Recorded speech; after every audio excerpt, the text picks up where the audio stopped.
Good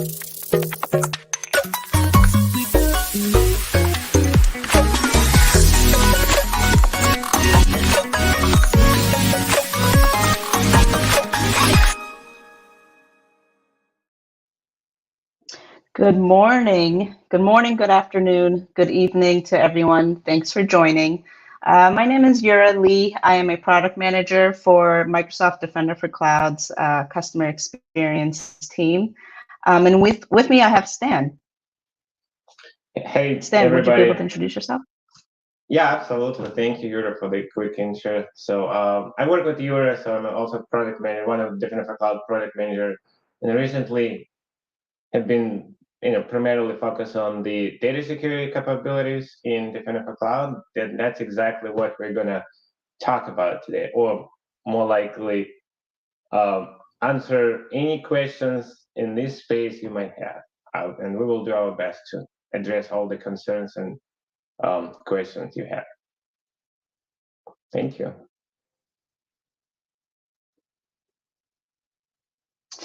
I'm going to start off with our first question. Do I need a Microsoft Purview license to scan and identify sensitive data using Microsoft Defender for Cloud? No, you don't. You need certain Defender plans to be enabled in Defender for Cloud, namely Defender for storage and Defender CSPM plans to get full benefits of the sensitive data discovery capabilities in Defender for Cloud.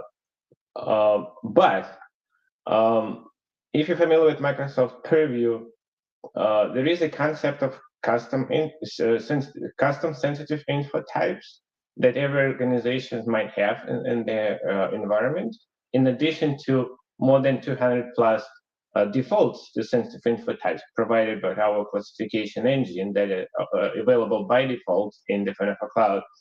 But if you also want to create your own custom info types and let Defender for Cloud discover this content in your cloud storage, in this case, yes, you might need additionally Microsoft Purview license.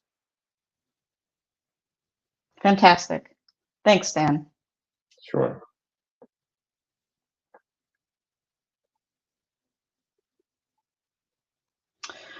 We got a question from Twitter/X. What data sources does sensitive data discovery in Defender for Cloud support? Oh, that's an excellent question. So I'm super happy to actually announce, or maybe just remind to everybody who actually follows us, that 2 weeks ago at Ignite, all the our sensitive data discovery capabilities in Defender for Cloud went GA, or now they're generally available across all our regions. And today we support Azure storage accounts, blob storage, AWS S3 buckets, GCP, whatever they call it, also buckets, storage buckets. Apologies, I don't remember exactly what they call it. That's as far as the storage. On the database side, yes, we also can scan and find sensitive information in various databases. Today, we can do that for managed Azure SQL, AWS RDS, or their variants in AWS environment. Yes, that's only today the data sources we can scan, and all these capabilities are generally available. Fantastic. So it sounds like we do support that multi-cloud scanning. Yeah, and we're working. Ignite was. No, I just wanted to add that we're working on expanding our scope, I would say. Yeah. Absolutely, we are working very hard on that. Ignite was last month, mid-November, and I'm curious, are there any other Ignite announcements that our followers should be aware of? Anything that stands up? Because I know there was a lot. We had a lot of announcements, but anything particular that you might think is worth noting here? In this context, with regards to data security in Defender for Cloud, yes, that's a good question. Um, Actually, our data security dashboard that we recently released, just I believe in the end of summer, for public preview, now also is generally available. It's a like an overview page where you can find everything with regards to your data security in your multi-cloud environment. So you can see all your data sources, if there are any alerts associated with that, so what kind of sensitive information Defender for Cloud has discovered, and yeah, that's actually a good link. You can follow and learn more about this data security dashboard. And actually, it's available for all other customers, Defender for Cloud customers. You can go ahead and check it out. Yeah, absolutely. The data security dashboard is something that we're very excited about. You can learn more by going to aka.ms/MDC data security dashboard. We have a question from the tech community, Stan. Does Defender for Cloud trigger incidents just like Sentinel does? Does MDC generate security alerts? Are those security alerts surfaced? And how do we make sure that they are surfaced so that our users can remediate and resolve these alerts? Again, so I need to ask an additional question to better answer the previous one. Is this with regard to sensitive data discovery specifically, or just more generic how we surface certain threats that we've detected? We have an example. It does seem like it's general security alerts within Defender for Cloud, but the example is, let's say I added Defender for Cloud connector logs to Sentinel, so I only have one platform to work on.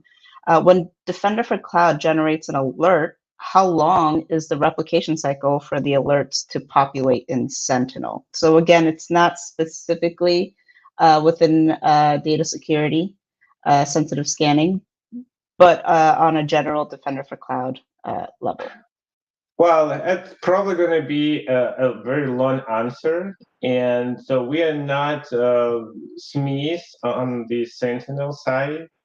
So what I can tell you that that there is a connector for MDC in Sentinel, so that once it's enabled, so you can see all the MDC generated alerts in Sentinel, generated by all Defender plans in Defender for Cloud, Defender for Storage, SQL, you name it. With regards to data specifically security, today we don't have any alerts when we find this sensitive content. So you can see that information or the scan results, I would say, in data security dashboard that we just mentioned, or you can use our Cloud Security Explorer to kind of hunt or query your Cloud Security Graph instance and search for specific information or scan results. For example, you can ask Defender for Cloud, show me all the resources where you found, like, let's say, credit card numbers, and you will get, if there are any, so you'll get a list of those resources where we found these types of information. That's a good feedback. And actually, we already heard this feedback from some of our customers that it would be nice to see in Defender for Cloud some form of notification when we discover sensitive content, let's say in a newly onboarded storage, in the form of maybe an alert or a recommendation. So we are kind of listening to your feedback. So if you have your thoughts, please use our tech community to share your ideas, or how you see that? So we're always kind of eyes and ears, and they're always looking for our customers' feedback to make our products better. Absolutely. We're always keeping an eye on our tech community, our blogs, with open ears just to hear feedback. So we'd love to hear more. But that's great. We don't necessarily have an alert right now through Sentinel to say, hey, we found sensitive information in your environments. Again, through Sentinel. Yes, Dan. But so I just wanted to add to what we both said. Although we don't have like any specific alerts triggered by the event of sensitive data discovery, but Defender for Storage does generate some alerts. For example, when we detect some, let's say, abnormal or malicious activity in your cloud storage, and if you have sensitive data discovery enabled, and if this Defender for Cloud previously discovered certain sensitive information, and that storage data source, right, where we detected, let's say, suspicious activity, let's call it suspicious activity, we enrich this alert with this sensitive data discovery context, helping security analysts to prioritize those alerts when it comes to triage and remediation. So, for example, if you have two alerts, one for storage account that doesn't have any critical or important content, and there is another one where Defender for Cloud discovered, let's say, creative numbers. So that's definitely going to be like a higher priority on the security analyst list to go about, right? So that yes. So my so my question is, and to the original, my answer to the original question is yes and no. That there is nothing specific, but we do enrich Defender for Storage generated alerts with the sensitive data discovery context. Absolutely, absolutely. Our next question from X, Twitter. Can Defender for Cloud scan encrypted content, Stan? So there are, I would say, two types of encryption. We can actually talk about this in context. So there is a server-side encryption, right? So for example, Microsoft encrypts all your, the underlying storage with the server-side encryption. In this case, there are two options our customers can choose from. One is the encryption with the Microsoft managed keys, when Azure does all its magic and the customer don't need to kind of even think about it. And there is a customer managed keys. So when customers want to have more control over how the keys are generated, where they're stored, and they can use, again, Azure Key Vault to store those keys. So we do support all this. So, right, so we do support, we can scan the server-side encrypted content. There is a second category, which is client-side encryption, right? So if you encrypt your content, like your files, let's say, using, some third-party application, or Microsoft encryption with the let's say with the keys stored somewhere else, where we actually cannot get those keys in order to decrypt the content and scan it. In this case, obviously the answer is no. We cannot scan something we cannot decrypt to get access to the actual content. Fantastic, fantastic. We have a link below for the tech community specifically for Defender for Cloud. We ask that you share your feedback. This is aka.ms/community/Defender for Cloud. Again, this is a place for our followers to share feedback. Any questions that you may have, we'd love to continue this conversation.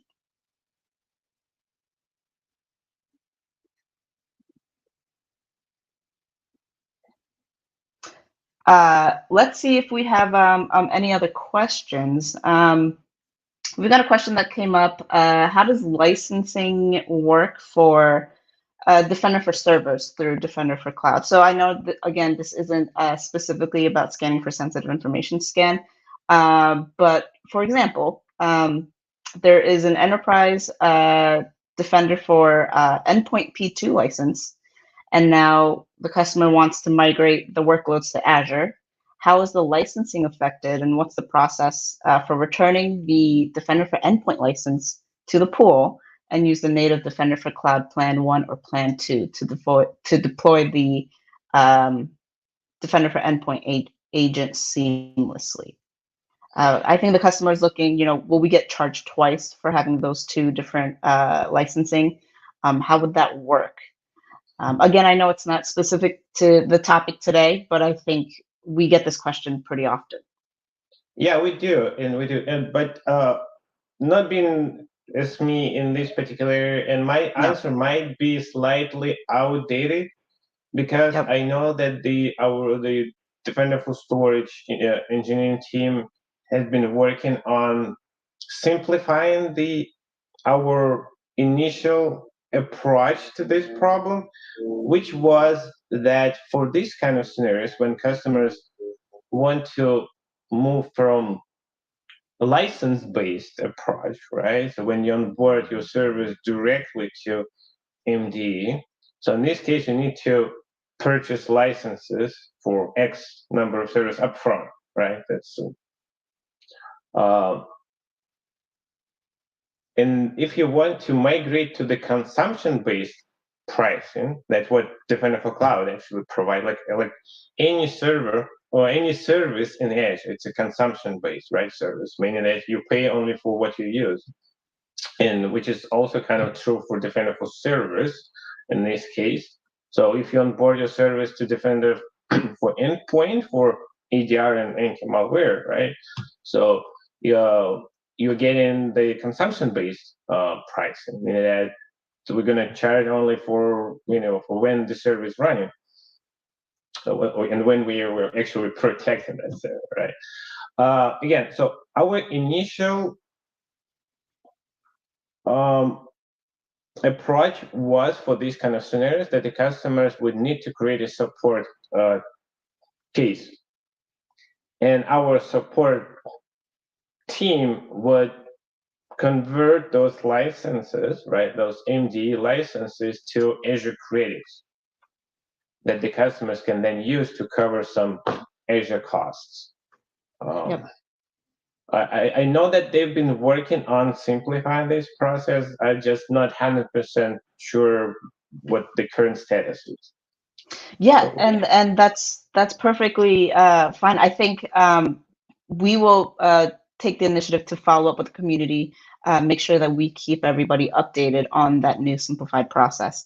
But yes, previously we've been handling that with a support ticket. That way, the customer wouldn't be double charged for both licenses on a single resource, right? Moving on, Stan. I wanted to go back. The question is about the Purview integration, right? So how does Defender for Cloud Scanner integrate with Purview to detect and scan sensitive information? We did talk about that a little bit earlier in the beginning of our session. Can you talk a little bit more about what we can do once we make that integration? What does the integration look like? How long does it take? Things like that. Great question. So yeah, definitely we already kind of touched the base on that topic. Okay, so if an organization already has a Microsoft Purview configured, let's say the organization is using custom info types to discover some very specific content, which could be like a keyword based or regex based, right, detection to in order to find something very specific. Another actually part of the Microsoft Purview information protection capabilities is sensitivity labels. And if an organization is using sensitivity labels to actually label their content, let's say Office documents or PDF files, we can also use this information, custom info types and sensitivity labels in Defender for Cloud to virtually label content, right? And also discover those custom info types in the cloud storage or in the cloud databases. So the integration is actually it's one click. So the customers for the initial configuration, and worth mentioning that this is a tenant-wide configuration. It's not a subscription level; it's a tenant-wide, meaning that it needs to be done only once for the whole tenant. And of course, this kind of requires certain level of permissions on M365 side. So in order to enable this integration on Microsoft Purview side, right? Basically, and what this integration means, you're just providing your consent, right? You agree to allow MDC to pull data from your Microsoft Purview tenant and kind of synchronize that between Azure world and Microsoft Purview world. So in order to see the sensitivity labels and custom info types in different cloud. Again, just one click, but it does require a certain level of permissions, like global admin, data compliance administrator. There is another role, but don't remember. So you can find that information in our documentation. But it's very easy, one-time configuration, and then you can go to Defender for Cloud, go to environment settings. There is a data sensitivity, a big button where you can actually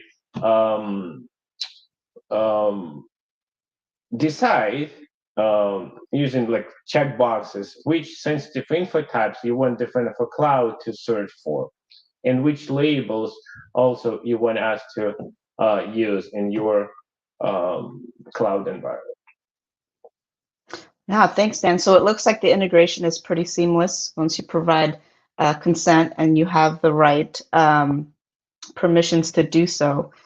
We can absolutely go ahead and start that see that integration come to fruition within Defender for Cloud. This kind of goes into, and you mentioned this again by answering the question. We have a question from the community: how can I choose which sensitive information to scan for? And I think you've kind of answered that by integrating that, right? That Purview integration. We also have that data security dashboard. Is there anything else you want to include in that process? I mean, I just cover answer that question. So Right. again, by default, we enable, I would say, most commonly used and seen info types. So there are actually 40 categories of info types that we present in Defender for Cloud. Finance, which includes like banking accounts, credit card numbers, PII data that includes all this, the personal identifiable information like social security numbers, passport numbers, all these kind of things. For all countries. And this is where you actually can be you should be, well, it's recommended to visit this section and actually decide which PII data you actually might have in your environment, right? And what you actually want us to search for. If you're a global organization, it's absolutely, I mean, it's very likely that you might have some, let's call it Poland passport number somewhere in your cloud storage. But if you're, let's say, the US only based organization, having some, I'm just gonna pick any country, Malta's passport number, that's probably gonna be unlikely. And just to focus on what is important for you, and also by doing that, by removing something that you don't really care about, you also decrease the number of false positive detection. So yes, false positive detections, unfortunately, sometimes happen because social security number can look like a phone number, and so and all DLP and the similar solution on the market do have false positive. So we're constantly working on improving our, I would say, what's the better word? Confidence. So we kind of now looking into using AI to kind of again improve this quality of those detections. So, but this happens, and again, so by going to Defender for Cloud environment settings, data sensitivity tab. There you can find all those info types. You can use those checkboxes to enable or disable whatever you want. Easy. Don't forget to click save. Don't forget to click save. Thank you so much, Stan. Thank you, folks. That wraps up the first AMA of Microsoft Security Tech Accelerator. Thank you for joining. Please stay tuned for the next session, a deep dive on insightful classification and protection, the key to data security. Thank you, everybody. Great questions. Thanks, everybody. Have a good day.